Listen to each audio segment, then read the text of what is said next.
मेरे प्यारे देशवासियों, आज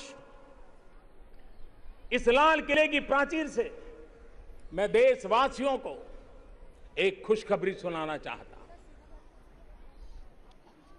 हमारा देश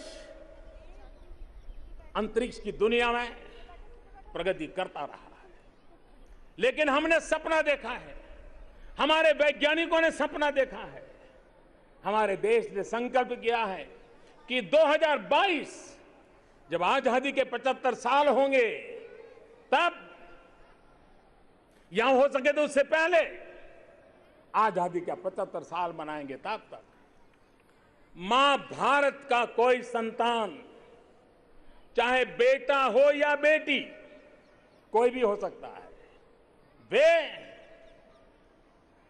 अंतरिक्ष में जाएंगे, हाथ में तिरंगा झंडा लेकर के जाएंगे।